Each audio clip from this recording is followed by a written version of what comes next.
Augustin Senghor, bonjour. Vous êtes maire de Gorée depuis 2002. Aujourd'hui, une délégation martiniquaise est venue présenter une liole qui est un patrimoine de la Martinique. Qu'est-ce que ça vous fait d'avoir reçu cette délégation martiniquaise?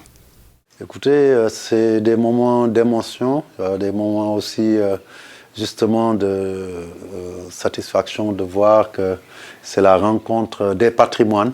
Donc l'aïeul, patrimoine culturel, patrimoine de l'humanité. L'île de Gorée aussi, patrimoine de l'humanité. Et à côté, deux peuples insulaires qui partagent le même passé, la même histoire et qui se retrouvent cette fois-ci sur la thématique du retour au sol natal, comme l'avait bien chanté et poétisé, je dirais, Aimé Césaire. Donc je pense que c'est cela que ça m'inspire. Donc là, on sort de navigation. Vous avez navigué à bord de cette yole. Quelles étaient les sensations? Une sensation extraordinaire le temps que j'ai pu faire, parce qu'aujourd'hui on est dans un jour de grand vent à Gorée, le temps que j'ai fait dans cette yole-là, ça m'a permis de voir comment ça fonctionne. Et à côté des aspects techniques de cette navigation en yole, j'ai retenu aussi des valeurs humaines très fortes, qui sont la solidarité, l'harmonie, la coordination, la discipline, parce qu'il faut une sorte de symbiose de l'ensemble de l'équipage pour que la yole marche correctement. Et j'ai vu comment ça a été synchronisé avec le capitaine du bateau, si je peux m'exprimer ici, qui donne les ordres et les autres s'exécutent à la fraction de seconde parce qu'il y va de l'équilibre du bateau et il y va de la vitesse. Donc c'est presque une école de la vie que de voyager en yole et de naviguer en mer avec ce bateau qui est assez spécifique à la Martinique et que nous découvrons ici à Gorée. Alors, on a parlé de deux grands hommes, Léopold Sédar Senghor et Aimé Césaire. Vous êtes le petit-fils de Léopold Sédar Senghor. Ces deux hommes ont marqué ici, bien sûr, l'histoire et la culture. Mais on a l'impression que Césaire est presque plus connu ici que chez nous aux Antilles. Oui, en réalité, ils sont de la même génération. Ils se sont rencontrés au moment où l'Afrique dans son ensemble appelait aux indépendances.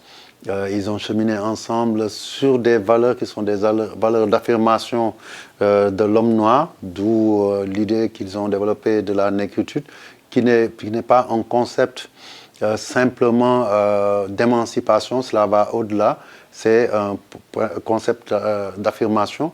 Et Senghor, de ce côté de la planète, et Césaire ont conjugué leurs efforts et ont été, sur le plan intellectuel, ceux qui ont le plus porté le combat de la fin de la colonisation, mais en promouvant d'autres valeurs que les valeurs simplement de contestation et de résistance. Ils sont allés plus loin, c'est pour ça que je parle d'affirmation. Ils ont montré que dans le domaine particulier de l'intellect, il était capable de véhiculer des messages qui permettent à tout le monde de comprendre ce que signifiait la liberté, ce que signifiait le commun vouloir de vie commune, comme il le disait, pas seulement au sein d'une race, mais sur l'ensemble de la planète. Et c'est cela qui a donné vraiment leur philosophie qui reposait sur l'enracinement en tant qu'Africain, en tant que nègre, mais aussi l'ouverture, ce qui veut dire respect de la diversité, confiance aux autres. Ce n'était pas évident parce que ce combat-là venait après l'esclavage qui a été suivi de la colonisation. Il fallait avoir cette capacité non seulement de pardonner, mais aussi de tendre la main à l'autre pour dire, écoutez, malgré les souffrances, malgré beaucoup de choses, malgré les résistances que nous avons dû faire pour pouvoir retrouver notre liberté, nous vous tendons la main pour qu'à l'avenir, on ait un monde plus uni, plus pacifié et surtout plus tolérant les uns vis-à-vis des autres. Et cette philosophie-là, aujourd'hui, elle est encore plus d'actualité quand on voit ce qui se passe dans le monde. Et donc cette initiative entre la Martinique et Gorée vient à son heure.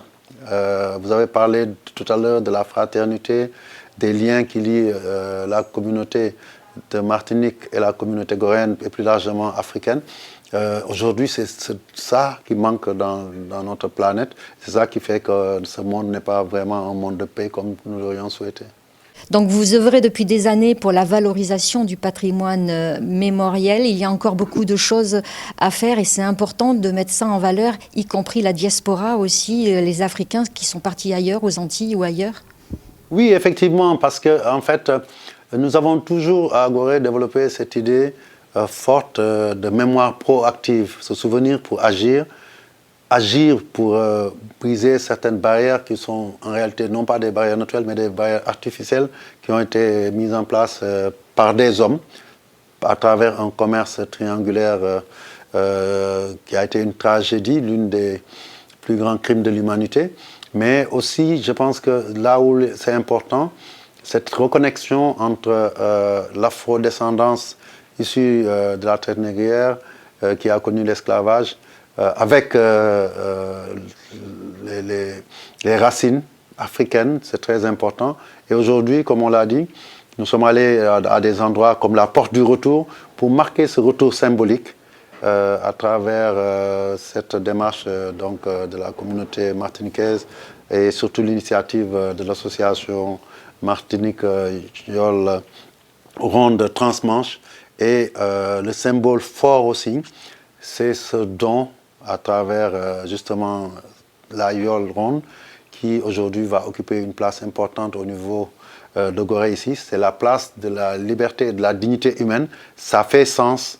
Et ce bateau-là aussi, je pense que c'est quelque chose qui représente une identité remarquable dans la culture martiniquaise.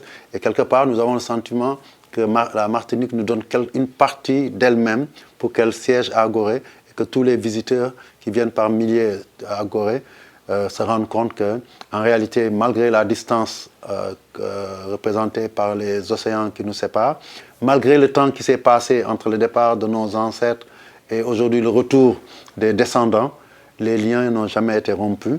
Et chaque fois que quelqu'un visitera cette Yole, lira les messages qui y sont inscrits, il comprendra que malgré la gravité, malgré la durée de ce qu'on a appelé le commerce triangulaire, le même peuple est resté uni et qu'il n'y a pas eu de fracture profonde entre le peuple noir qui est resté en Afrique et nos frères de la diaspora qui sont soit aux Caraïbes, soit aux Amériques. Et ça, c'est important à nos yeux.